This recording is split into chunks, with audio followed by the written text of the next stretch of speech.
What's up, guys? Welcome back to the channel. It is Tuesday. We got past that dreadful Monday. First off, let me just say, if you've watched more than one of my videos, hey, the first one is a freebie. If you are watching a second or a third video, please just hit the subscribe button. Don't be that person that takes the candy from the jar up by the cash register and then doesn't drop a quarter in. Your payment is just subscribing. Takes you 2 seconds. You don't ever have to worry about it again, and then it helps me out a lot. So with that said, I'm just a guy on my lunch break. Am I a doctor? I am not a doctor. Am I a psychiatrist? Not a psychiatrist. Am I a mental health specialist? No, I'm not. Am I a drug addiction specialist? No, I'm not. Why am I telling you this? Because this absolves me of any responsibility or accountability for anything that I say on this channel. This is all experiential information. If you don't know what that means, from experimenting and from experiences that I've had throughout my life in regards to drug addiction. How did I learn most of the things I've learned? Well, 2 ways. One way being through the School of Hard Knocks, going through substance abuse, specifically the worst of it, to opiates. I've been addicted to other things. You know, I've talked about my addiction to marijuana, Adderall. You know, when I wasn't able to take any of those, I was drinking every night. You know, a true poly addict, right? And the other way is by virtue of trying to make it through those situations and come off of X substance. I've done a lot of research. You know, I've hit Google a lot. I've hit YouTube a lot throughout the years, trying to figure out how to make it through and off of various addictions. Does that make me a professional? You know, call it what you want, but I know a thing or two. And you guys know a thing or two. Together, we know more than a thing or two, right? But I'm just a guy on my lunch break. I have a background in teaching, human development, family studies, so I do know a few things about social work and mental health. I'm not a mental health specialist, but I know a thing or two. But I'm not even a teacher anymore. I'm not even a social worker anymore. That also is my past. But again, I'm just a guy on my lunch break, and if you enjoy the transparency and the real nature with which I talk about all of these things, and you know, the just complete brutal honesty that I talk about, stealing medications in the height of my addiction, stealing opiate medications from people. I talk about things that most people would be completely humiliated to talk about. I talk about them, you know, and I think it's empowering to talk about them. You know, there's more room on the outside than there is in. If you keep it all shoved down into the basement, it's gonna hurt your spirit. You know, it's gonna hurt your relationship with God. You know, your oneness with the universe, whatever you want to call it. You know, I don't want to get religious or spiritual, but there is a sense of higher being in here that we all are born with. You know, I believe that people call it different things. You know, some people call it God, some people Allah, some people refer to that light as Buddha. You know, some people just call it your higher self or your highest self. But undoubtedly, what is true is that we're all born with it. And something like a drug addiction can hurt your relationship with your higher self or your higher power, you know, your higher being, whatever it is you want to call it. So anyway, just thought I'd philosophize on y'all. Listen, I just saw I pulled up behind the car on the way here, and I looked, and it was like, it was a little lowered, like probably 1990s Honda Accord, all ragged out and beat up, and it was lowered down. I was like, oh, this is definitely, you know, a teenager probably driving this. And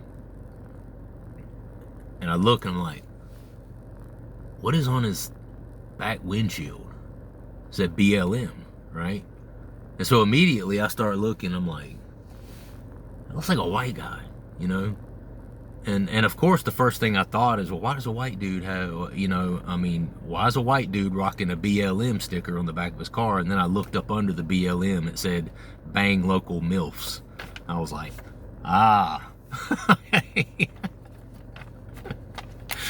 Oh, okay, now I get it. I don't get political on this channel. I just don't. I stay away from that shit. So, don't even bother jumping in the comments and, you know, start berating me for hating on BLM, because I have said nothing negative about BLM, you know, other than I was surprised to see a white guy in a Honda Accord rocking a BLM sticker. But now I see what BLM meant for him. And, you know, if I wasn't in a car and he wasn't in a car, I'd have probably dapped him up for that. That was pretty clever.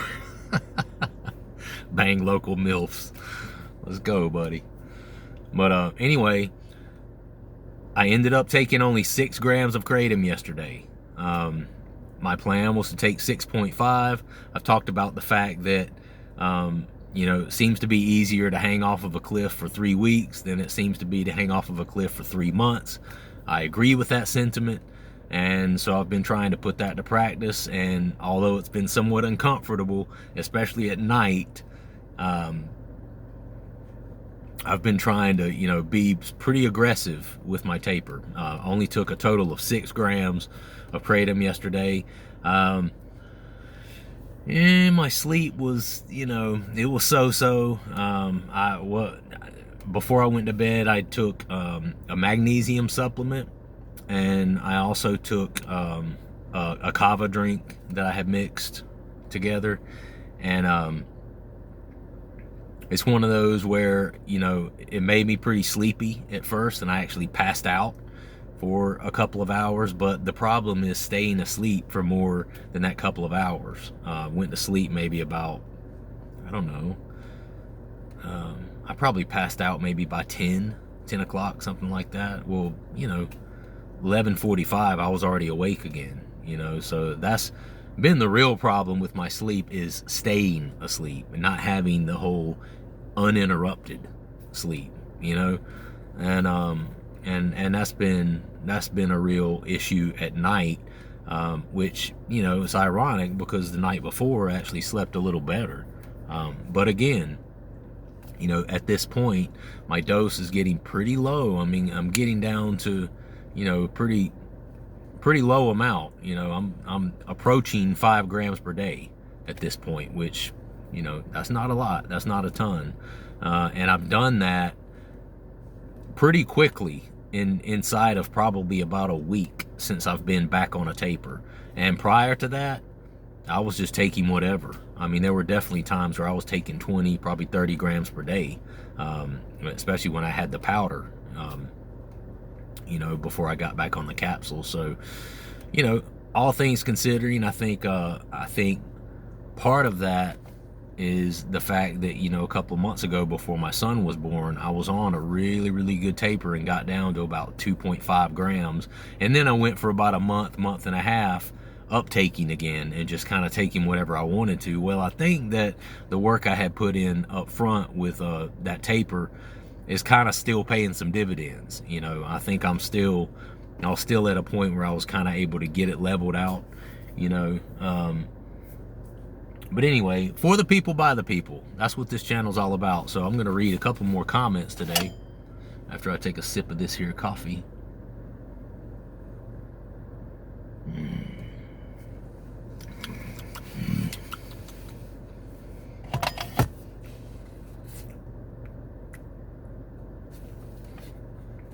I've only had 3 grams of kratom so far today. I'll take the other 3 grams this evening. It's possible I might take 2.5 this evening. I'm just gonna have to see how I feel when I go to bed.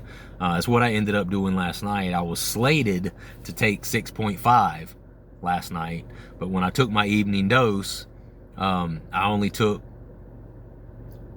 5 capsules and they're 500 milligrams a piece. So I only took 2.5 grams instead of the 3 that I was supposed to take, right? So I ended up only taking 6 grams yesterday instead of the 6.5.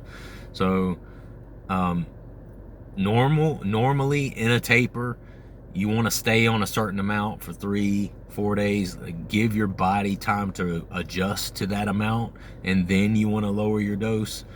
That's really what most people recommend if you don't want to have any serious withdrawals. I've been going way more aggressive than that. You know, I've pretty much been chopping down my dose pretty much every day, to be honest with you, by at least a capsule or 2.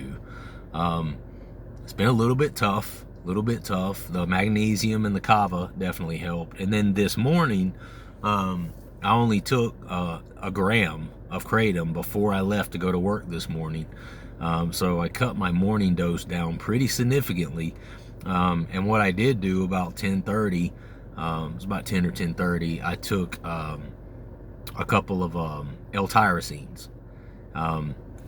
You know, it's probably debatable on whether you should do that, you know, in between actually dosing with kratom. And I've heard a lot of people say that, you know, they take that in lieu of the kratom when they're coming off of it. So in other words, they'll skip a dose of kratom or skip a day of kratom, and they'll take the L-tyrosine to kind of help with mood. And you know what it does is helps the body to generate dopamine, is what the L-tyrosine does. But that helped for a little while. I found myself kind of like, okay, yeah, you know, kind of in a weird sort of way. I kind of felt like I was back in my Adderall days. I was like, oh, I kind of felt tweaked out there for a few minutes. I was like, oh shit, you know, I don't know if the kratom or, you know, the kava I had the night before, I don't know if it's all mixing together. But anyway, no adverse effects. And again, I only took a gram of kratom this morning, so I didn't have a lot of kratom on board that I felt like would really interact or clash negatively with the L-tyrosine. So I figured it would be safe to take that, and turns out it was. I mean, I'm still here, you know, I'm still alive. So anyway, for the people by the people, I like to read your guys' comments and kind of see where you're at with different things, and so you guys can be heard, and so you guys can get what it is you're going through out there into the ethosphere, right? There's something about releasing it. There's something about releasing it and being heard and knowing that other people hear your story and hear where you're at. There's something about that that is empowering. You know, there's something about that that just makes you feel better about your situation. It's kind of like a release. You know, you feel a little bit of weight lifted off of you because you're not holding all of that in, you know, and stuffing it down into the basement, into the pit of the basement of your soul. I've talked about that before, because if you do that and you stuff things down into your subconscious and you never talk about those things are going to rear their heads, and they're going to manifest and come out in other ways that you don't want them to come out, right? Maybe you pop off at somebody at work, you know, maybe you pop off at your spouse at home, or pop off at one of your kids, just because you got so much stuff building up inside you that you just need to talk about, but you have nobody that you can talk about it with because there's no other drug addicts around you, right? Everyone in your family doesn't have that issue. Or maybe they do. Maybe that's part of the reason you're a drug addict. Can't talk to them either. Because, imagine talking to one of your drug addict family members. Hey, man, I'm just really feeling like so. Oh, man, come on, man. Just smoke a joint. You'll be all right. Forget all about it. Here, man, take a couple of shots of liquor. No worries, man. You'll be a problem. Hey, see this line of cocaine right here? Snort that, and I guarantee you in 5 minutes, you're going to forget all about being stressed out about your drug use. You know, I mean, you can't talk to sober people because they don't understand. You can't talk to drug addicts because their answer is always going to be, hey man, let's do some more drugs. Because if they're not exactly where you're at, then, you know, so that's why you talk to drug addicts. That's why they have like NA and AA meetings, so you can talk to other people who are addicts but have resolved to, you know, curtail their drug use or stop altogether. You know, that's why you talk to those people, because they're the only people that can really understand, right, where you're at. And I think that's probably one of the most difficult things about being an addict, you know, is your use on a daily basis overtaking you, but then not being able to talk about it, you know, having to go to work and interact with your co-employees and you know, not be able to tell them that I kind of feel like shit today because I'm tapering off of something, you know. I mean, I deal with that. That's a real problem for me. I have times at work, especially in the midst of when I'm tapering like this, I sometimes have problems where I'm just like, man, I just don't have any freaking motivation at all. And, you know, that's a bad thing because I'm a person who's a very, like, driven, go-getter sort of mindset. And, you know, when I'm using, like when I use Kratom and I'm in my full use, dude, that's who I am. You know, I'm not the person, that's one of the reasons that's been tough for me to justify coming off of it, you know, weighing the positives or the benefits against the negatives, or the pros against the cons, because I wasn't the person to take a bunch of Kratom and then just go sit in a dark room and stare at the wall. Not that you could really see the wall in a dark room, or sit in a lighted room and just stare at the wall and not do anything and just let my life waste away. I was the kind of person that would do Kratom and I would go work on a project around the house, or I'd go do something with my son, or hang out with my wife, spend time with my family, or go really intense exercise, or go jogging 5 or 6 miles. I mean, that's me. That's the kind of stuff I would do on Kratom. You know, Kratom kind of took me to another level, but the problem is that comes at a cost, you know, and that steady use, as you all know, comes with some negative kickbacks, you know, and the negative kickbacks go, yeah, might be good for you, you know, in the short term, as far as your mood and your drive and stuff like that, but what is it doing for you in the long term? You know, we don't really have a lot of statistical data on how moderate to heavy Kratom use on an ongoing basis affects people long term, because it's something that's relatively new to Western culture and Western society. We just really don't know. You know, there's not a lot of studies that you can point to and say, oh yeah, well, people who have used Kratom for, let's say, 20, 25 years straight have this health problem or that health problem, or no health problem at all. We really don't know, so we're certainly taking a risk with it, you know. And so when you look at it in that sense, you know, we're taking it, but is it really worth it? You know, it's a short-term gain, short-term benefit for a possible long-term detriment. And then in addition to that, it comes at the cost of, yeah, you're all good while you're taking it, but what if you want to stop? You know? What if you want to stop? Or what if you don't want to have to get online and order your Kratom one week? Or what if you don't want to have to drive up to the head shop and get another bag of Kratom or another extract, or, you know, whatever it is? What if you decide one day or one week that that's just not really worth your time? You know? So essentially, you've become slave to that thing. And anything like that that you use on a regular basis, multiple times per day for a long period of time, you become slave to that substance. I'm slave to that substance. I don't like being slave to a substance, Yeah, it feels good. I like the effects of it.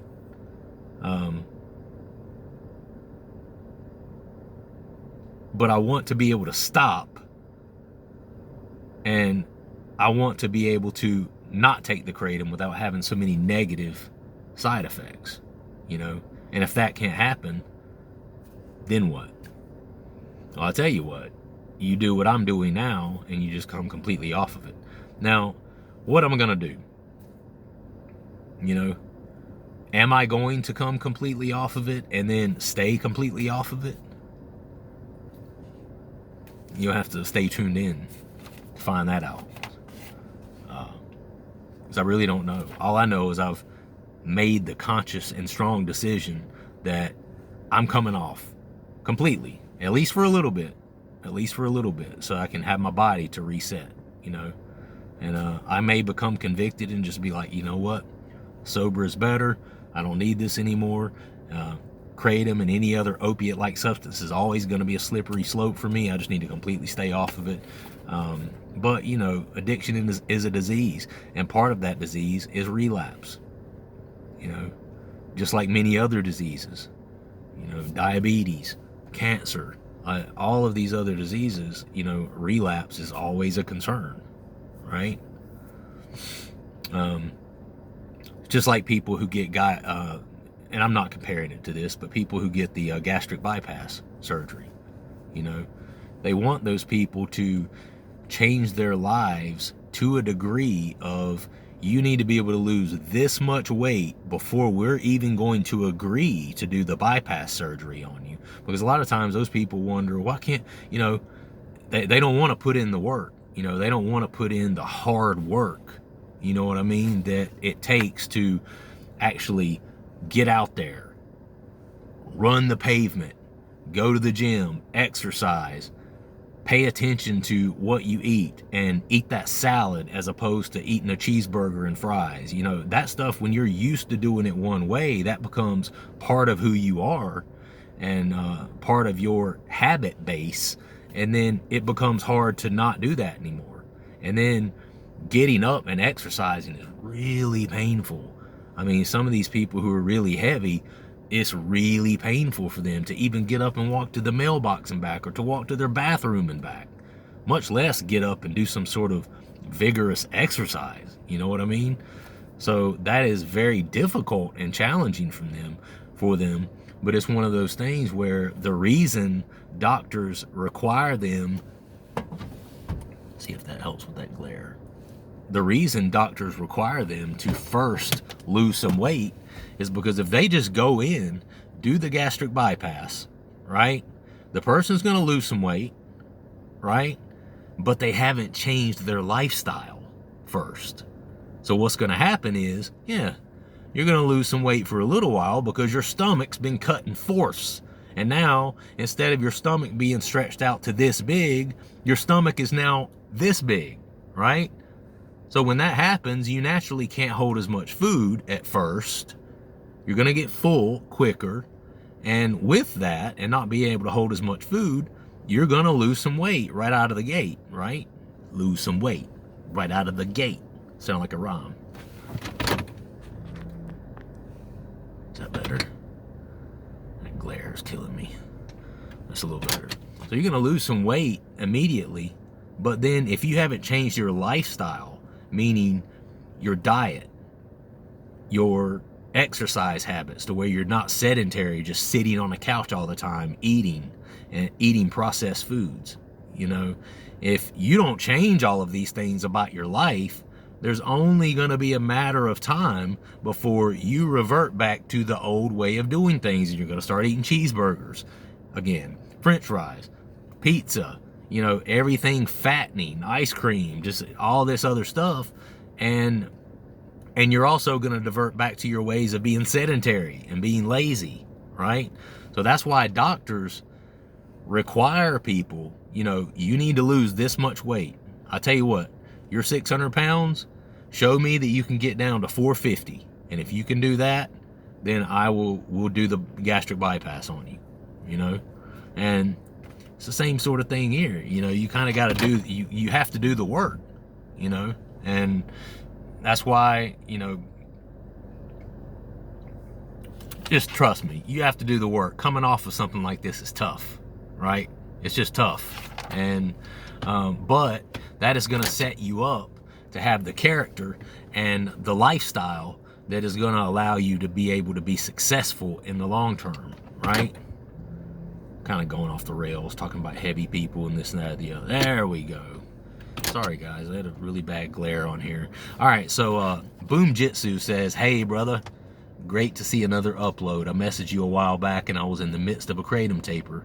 My use had gotten up to 16 grams a day, a little more on some days, and I wound up having a crazy panic attack at night and kept me from being able to sleep. It was awful. I believe it also came out from too much caffeine in combination with the Kratom. I've been there. I've been there. Well, I got down to 6 grams per day and have been there ever since. I'm on the fence if I even want to stop this dose, to be honest. I don't feel any negative side effects at 6 grams a day, but the mental benefits are enough to keep me from completely cutting the Kratom cord. Part of me wants to drop it completely, but I will say that my relationship with it is healthy at this point. I remember you saying you'd like to be a stone's throw away from quitting, and I think I am for sure there. I don't notice any physical withdrawals if I go a day without it. Side note, I take magnesium at bedtime and it's amazing for getting good sleep. I've noticed the glycinate, is that how you say it? Glycinate or glycinate? Glycinate, I believe. Glycinate. I think of glycinate because glycogen. Yeah, glycinate works best for me. Love your videos, man. Keep them coming. Boom Jitsu, thank you, bro. I really appreciate that. And yeah, man, you know, like I said, I straddle the hell out of the fence on this channel. I don't land on either side of the fence. I just want people to be comfortable with where their relationship is with Kratom, right? And you know, let's be honest, there are people out there, and I talk about this all the time. I beat this drum on this channel all the time. There are people out there who truly, legitimately need something like Kratom for certain benefits that it has, like whether it be pain relief, stress or anxiety relief, you know, help with depression, things like that, right? And there are people that are always going to need it, and there are people who don't necessarily have, you know, there's levels to addiction, right? And there are people out there who don't necessarily have the same sort of addictive nature that someone like me or like some of you other guys have expressed to me do, right? And I would never come on here and campaign against Kratom or against any other opiate. I could never, you know, and I've shared before, I have a mother, she's 75 years old. She was in a car accident, probably been 15 years ago now, and she had to, she's undergone, I think, a total of maybe 3 back surgeries, and she's still walking, you know, and everything. She's still able to get around, but she's got metal in her back, the whole 9, you know, and you know, she'll be on some sort of opiate medication and until the day she crosses over, which I don't even want to think about that. I love my parents too damn much. But, you know, so I would never get on here and point at anyone, well, your relationship with Kratom is bad, or your relationship with opiates are bad. I don't know. That's, you know, that's for you to know. And only you and, you know, God or your higher power, you know. So I'm never going to do that. And Boom Jitsu, thank you for the comment, bro. I really appreciate the support. I'm glad to hear about the 6 grams a day. That's exactly where I'm at now. And I agree with you. You know, I agree with you. This is kind of a stone's throw away. And if you're a person that you feel like you really get a lot of good benefits from it, and you feel like you're better with it than without it, you know, then that's great, man. that's great. You know, keep it right there. And I would say if you're not having any sort of physical withdrawals, if you go a whole day or whatever without taking it, then that's a good sign. You know, that's a good sign that maybe you're not at that tipping point that I've talked about. You know, there is a tipping point that if you cross it, you know, you'll go into withdrawals and stuff like that. And it sounds like you're in a good place, my man. So thank you very much. Kyle John says here, you can also take large doses of liposomol. Am I saying that right? Liposomol? Liposomol, vitamin C. Oh man, I'm terrible with this shit. Vitamin C, I've heard that numerous times that it helps a lot with withdrawals. Believe it or not, I've not actually tried that. I have not tried an actual vitamin C supplement. I mean, I've drank orange juice. You know, I eat a decent amount of fruits that I know have vitamin C in them, but I haven't taken a large supplement like this. And people swear by it, man. They say if you take, you know, a really large dose of vitamin C, that can pretty much completely knock out any like restless leg sort of withdrawals that you might have at night and stuff like that. God, I'm trying to get this freaking glare to go away, man. This thing's killing me. All right, so Garbrum, that's great, my friend. Down to 6.5 grams. That's fantastic. I'm still at 1.5 stem and vein, 1.5 powder every 6 to 7 hours. My man, I love hearing that. I found dropping from 30 grams a day down to 15 grams a day for me was much easier than I thought it would be. You know, I've heard that. You know, I've heard that when you're on a relatively significant amount of it, that you can pretty much chop that in half and not have a lot of ill effects from it. And it's ironic. That's ironic, you know, how your body works in that way, because, you know, when I get down to 11, 12, 11, 10, 9 grams, you know, when I've been taking a relatively large amount, it starts to become pretty tough, you know, just when you cut it down by a gram or two during the day. So I think it's interesting how your body works in that way. If you're way past what that tipping point is for you, taking on a regular basis, it doesn't seem to be as difficult. And I've heard other people besides Garbrum say that you can pretty much just cut that baby right in half and not have a lot of ill effects. So that's some good information for some folks that are out there. Let's see, much easier than I thought it would be. Where I'm at now, I feel withdrawal much more, especially at night, if I drop down another 0.5 gram per dose, which I've tried. Man, that's me. That's where I'm at, brother. I have never tried kava. Are you doing the tea or the pills, and is there a good source, or do you get it local? Love your channel. You're doing a great service. Keep up the good work, bro. So it's not the tea or the pills. It's actually a powder. And what you do is you put it in, like, some people use pantyhose, I've heard. Some people use what is actually designed to be a kava strainer. It'll tell you on the bag. You can go online and buy a bag of powdered kava. You put it into this strainer or the pantyhose. Some people use a cheesecloth, put a rubber band around it, pour some warm but not scalding hot, not boiling, so hot to warm but not boiling hot water on it. Put about this much water in the bottom of a bowl, and you just squeeze and knead and strain that you know, sock, pantyhose, cheesecloth, whatever you have of the kava. You do that over and over and over and over and over until the water becomes like a tan, like almost earthy, sandy color.